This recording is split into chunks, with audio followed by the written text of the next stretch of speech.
But Johnny, let's move on into our next topic. I don't think it's going to be as long as Probably the Stan Lee not. one. I would be shocked if we went 40 minutes on each of these. Okay, psychoanalysis on what this meant to you. What did The Lion King mean to you? But The Lion King remake, we knew it was coming. Didn't know a trailer was coming. No, we did not. On Thanksgiving, or I did not know. I didn't either. We didn't have a heads up on that one that I knew of. Found it at the Thanksgiving table, showed everyone, and my aunt said, "God damn it, now I have to go see it." However, there are some critics to this Lion King movie, and two of them I've seen. There are two articles here that are both from Screen Rants. The one says why the realistic Lion King remake looks worse than the original. And then another one, Disney's biggest Lion King mistake is live action. So, Johnny, the question that I just want to ask and kind of talk about here, are the critics wrong? Are they wrong, or are we just being so hyper defensive of a great masterpiece that we remember from our childhood? No, I think they're wrong. Because I'm just thinking about like scenes that we got before, and not to mention we got James Earl Jones as Mufasa. So I mean, they did right on that. The only thing that could have made it better is putting I don't know, Jeremy Irons as Scar. I mean, maybe he's got that Alfred stuff to deal with, right? Yeah, well, that's a whole lot, isn't it? It's a whole lot to do right now. What, a whole 10 minutes of screen time tops? Yeah, no, I get you, but I mean, I think the biggest complaint from people, I get it, is that it's live action. Should that even matter? It doesn't. I mean, and let's be fair, it's live action. No, that's what they're saying. Like, there's even the critics are like, well, it's not really live action. It's just CGI. I think they're just putting it in their live action genre. Because it looks live action? It looks live action. It's kind of it's not animated anymore. It's not like hand-drawn animation anymore. It's the next step up. Yeah, I get it. It's all CGI. But get over it. I'm going to take this. You're just arguing semantics at this point. In the article, why the Lion King remake, the realistic looks worse, here are some things for why this person, Hannah, who wrote the article, doesn't like it. She says, here's one small quote, all this is not to say that you cannot tell a good story about animals unless those animals are cartoons. Nature documentaries like Planet Earth take footage of animals in the wild and create white-knuckle dramas using the power of editing, music, and narration. Simply, movies like Homeward Bound use highly trained animals to act out scenes and then use voice actors to convincingly give those animals personalities and emotions. The push to constantly improve CGI and visual effects has led to a mentality that the more realistic something looks, the better it looks. But for the purposes of telling a story with animal characters, a realistic style of animation is just objectively worse than the more exaggerated and cartoonish style. It takes an extremely valuable element of filmmaking, the ability to convey emotion through facial expressions, and flattens it. Okay. I really didn't see much wrong with the animation. I thought it actually looked really cool, really good. What they're saying is not the animation, but because it's animated, because it's CGI and not cartoon, it might be harder to show those facial expressions that you get. But my kind of, and this is just something I'll throw out there. Yeah. What did you think of The Lion? Or what did you think of The Jungle Book? I thought it was good. Because The Jungle Book... And you saw the emotions in their faces of what an animal could show. Because they try to stick with like the facial features an animal could actually show. You didn't think that fucking tiger scared me. Oh, for sure. Especially the addition of Idris Elba's voice conveying... like I forgot that was Idris Elba. It is Idris Elba. I forgot about that. But let's put it this way. Mowgli! Mowgli! Run! Wasn't it the Mandarin? It was the Mandarin. Ben Kingsley. And then you had fucking Bill Murray as Baloo. But no, it's a combination of things. It's not just the animation. It's also the voice actor. Let's say Idris Elba didn't convey it like that. You think it would have been nearly as scary? I don't think so. No, and that's why to me... But Oh, go ahead. Go ahead. I don't mean to cut you off. His facial features that he made, like when he was pissed off about Mowgli being alive, his voice and his menacing tone, or the "I'm top dog now" throws the wolf off the cliff. All that. Do you know? It's very scary. Do you know if for that movie, did they do the same thing they do for Andy Serkis? Where like Andy Serkis, when he played Caesar in Planet of the Apes, they had all the or like Thanos, they had all the dots on the face and the camera in front so that you could see. I don't remember if they did that with I don't know if you would, because like you said, want it to be a monkey or an ape is different. Like they could have maybe done it with Christopher Walken when he did King Louie. Yeah. Because Christopher Walken is King Louie. A little bit I want to be like you. But like that's the one thing I'm going to throw out. It's the only one that like you can track. The other ones you want to actually like study these animals. Yeah. And like when it's pissed, how much of its lip does it raise? When they kind of look relaxed, what does its face look like? You want it to show the animal's version of that emotion, not like a humanistic one. Here's the thing that I think they needed to do, and which will counteract this. First off, I think we're focusing too much on this.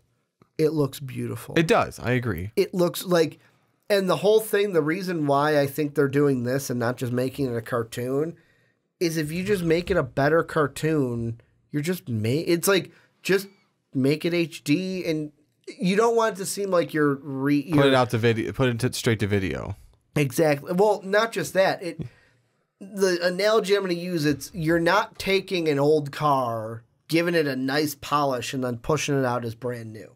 Like, that's what that would feel like if it was a cartoon. Like, what if you're going to make a cartoon, tell me a brand new story that you haven't told me yet. Well, go ahead. But the thing that I wanted to get to is the thing that I think is, I don't want to say counteracts, but counteracts this kind of argument is who do you have playing those characters? And right now, if you look at the cast, Donald Glover is our Simba.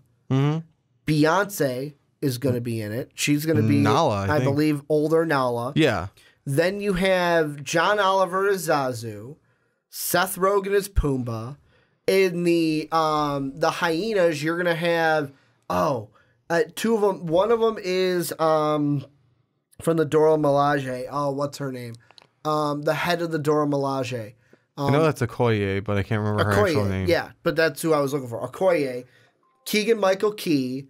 But then also we have, what's his name? I think I can see his stupid face in my head. He had that late night show on Adult Swim where he'd make the comedians do stupid stuff. I know who you're talking about. I want to say his last name is Miller, but I'm not quite sure. I'd have to look it up. But I think Andre. Yeah. Eric Andre? Eric Andre, that's who it is. So Eric Andre, Okoye, Mike and Keegan Peele. That's your hyenas. Those are your three hyenas. You know what? I'm kind of surprised also. That they didn't make one like Ed? I am, but I'm not. Well, that too. Maybe they will anyways. Yeah, I don't think so. Probably not. That they didn't get Whoopi Goldberg back. She was one of them. She was. But it's like, it's one of those where it's, Mufasa is different. Like James Earl Jones. Like, you can't recast Mufasa. No, you cannot. All right? Like, that's a voice. Like, that's too pronoun of a voice. As soon as when you hear the phrases or think of the phrases, everything the light touches, you say it just like James Earl Jones would as Mufasa. Everything the light touches. Everything the light touches will someday be yours. Remember who you are. Exactly. Like, you think James Earl Jones. Like, that is one. That's the only part of me is like, Scar, why didn't you fucking get Jeremy Irons to be Scar? Like, that's what I think of with Scar. But I'm convinced that Mordo from Doctor Strange can get it done. Yeah. Because Idris Elba knocked it out of the park. He did with Bagheera. With Bagheera from the Jungle Book. Shere Khan. I'm sorry. That's right. Bagheera is the panther. Yes. Mowgli. But yeah, Mowgli, run. I look at this and it's just like, I look at all this hate. There are some of it, like, I'll be honest, one of our fans on Twitter, I saw a tweet that he put out of like, is anyone else not excited? And like I looked at it and went, all right, you're not old enough. Not touching. You were not old enough to experience this. It's like, I'm not touching as it this came one. out. Like we were 4 years old. Exactly. When The Lion King came out. So this was right up our alley. So by the way, keep your kids home. This is for us. Well, the funny thing about that, I saw on Facebook. I saw the memes already. One of my friends posted it. It was like all the movies we're getting from Disney. Captain Marvel, I sent Avengers, that to you, I think. Toy Story, Lion King, Aladdin, and then there's something else because there were like 8 of them. And I've only got through 5. Avengers, did you say? Yes, I said Avengers. But the whole thing with it was the bottom picture. It was like me in movie theaters in 2019. And it was a picture of Billy Madison when he's in the preschool room. When he's just sitting there listening to the story. And it's like, yeah, no, that's how it's going to be. Like, nostalgia is going to kick in. And... Okay, I've got the list when you're ready. Go ahead. March 8th, we are getting Captain Marvel. I almost said Miss Marvel. March 29th, we're getting Dumbo. That's right. Dumbo was the other May live action. 3rd, we are, and possibly sooner, we are getting Avengers. I'm going to say Infinity Wars Part 2 until they give us the name. Annihilation. Yeah, you can say Annihilation. Annihilation. We are getting on May 24th, Aladdin. June 21st, we are getting Toy Story 4. And then finally in July 19th, we are getting Lion King. And so my first thing when I sent it to a few people was, damn, Disney, you're taking the whole summer. Dude, they are just knocking it. Here's the thing. No, they are taking the whole summer. Here's the thing I want to ask you. With Toy Story, when I saw Toy Story 4, didn't Toy Story 3 end with like a logical ending where it was like, you don't need to tell anymore. I thought it was a logical ending too. You don't need to tell anymore. Andy's chapter is done. It's like, I just hope that Toy Story 4 is not just going to be a money grab. I hope not either. But yes, they ended logically as Andy's like, you know what? I'm giving these toys away to this girl that I feel like she's going to be really good to them. Unless they're going to tell her story now with the toys. But it's like, why? Just let that one end. Let it end. Let it die. Let it dies. Be its thing. Like, let it be its thing. Also, this summer is going to be very, very emotional for me because 2 of my number 1 and number 2 top Disney movies are being remade and released this year. Do you know which ones they are? Well, there's 3 of them being made, so I have a 2/3 chance of getting it right. Inkling that one of these things is not like the other one.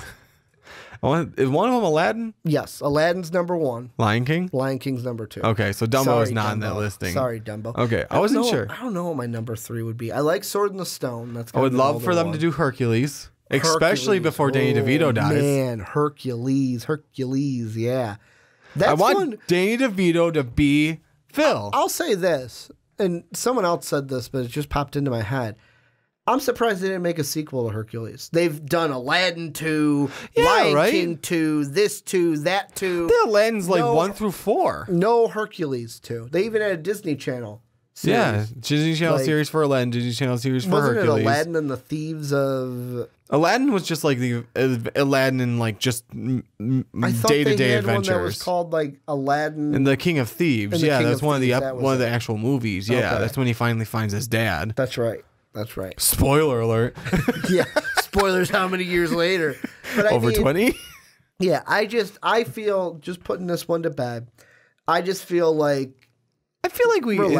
Relax. It's gonna be a good movie. I want to say one thing about the whole. I get it, she's not saying for them to do this, but yeah, I get like you made the connection with Homeward Bound with trained animals. Those are dogs and cats. These are lions and many other dangerous animals that you can't necessarily train like that. Here's the last thing. Here's the last thing I'll leave you from that article.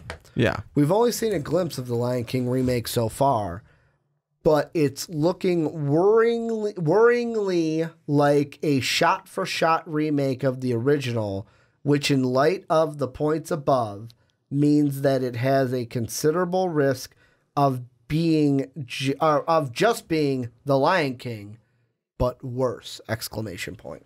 Okay, I don't know about the worst part. But worse! Exclamation Would point. you? Let me ask you. Would you have a problem if they just did a shot-for-shot remake of it? Hell no! just realistic looking animals. No, I wouldn't have a problem with that at all. Because I mean, they better have. I to be honest, they better have the one of the main parts they better have is. Think of it this way. Think back to Beauty and the Beast. Oh, what? Obviously, it wasn't a shot for shot. It was pretty close. It was pretty close. Yeah. It wasn't a bad movie. No, it wasn't. Like, come on now. Exactly. Come on now, people. But my main thing is like, well, you actually better have some shot for shot parts. Like, Dad, get up, Dad. Where he's pushing him. Yeah, with exactly. the paw. With his nose and paw, trying to get Mufasa to get back up. I want to see that. Can you feel the love tonight? Now that it's not cartoons. Oh no, no, Ricky, you don't get to see that part that you're thinking of. We're not saying, and I know they're not going to go that far. They're Disney, but I'm thinking, hey, what are we going to do with that one? Because cartoon. That's the thing too. You can get away with some stuff as a cartoon that you can't get away with CGI. That's true. Also, want to see a very good Be Prepared with a lot of green light. They're not doing Be Prepared. No, they're not. And the reason why I heard they're not is because of the Nazi salutes that were. How about just change the actual, like, you don't have to do the page. I could be wrong. The page to page could, let's see, Be Prepared, the Lion King remake. I thought I saw something where. Are you talking about the goose stepping hyenas? Yes. We don't have to have goose stepping hyenas. Yep, here it is. So this was from earlier this year in February. This is from Slate.com. The Lion King remake has revealed its song list, and it leaves out one of the original's best songs. Yeah, that's one of the best villain songs out there. So Be Prepared is not going to be in The Lion King. Well, that sucks because, I mean, just don't put the goose-stepping hyenas in there. That's all you have to do. Don't omit a great song. There's going to be four of our songs in the film from the original. Can You Feel the Love Tonight? Hakuna Matata. Can't Wait to Be King. Circle of Life. This wedding is horse shit. Let's be honest. That's every song except for Be Prepared. Yeah. Am I wrong? That is. Am I wrong? Like, I think that's it. I don't remember another song. I can't remember anything after really after Hakuna Matata. I think it's all just I Can't Wait to Be King. That's before Hakuna Matata. Yeah, Hakuna Matata. Well, Hakuna Matata, then Can You Feel the Love Tonight? They're okay. Together I forgot about that one. Yeah, they're like this. So after Can You Feel the Love Tonight, it's just all movies. You know what? After that. You know what I can't wait for? What? So Nala sneaks up on Pumbaa, right? Beyonce is going to sneak up on Seth Rogen. Well, just seeing the eyes above with that little beetle. Yeah. Now, Beyonce, the Bay Queen, is going to try to take a bite out of Seth Rogen. I really want to hear Seth Rogen scream, "She's gonna eat me! She's gonna eat me!" as he runs away. But this is where you guys come in. Let us know what you guys think. Are the critics wrong? Are they right? Are you not happy about it? Are you hyped for it? I'm happy. Let us know what you guys are thinking down below in that comment section.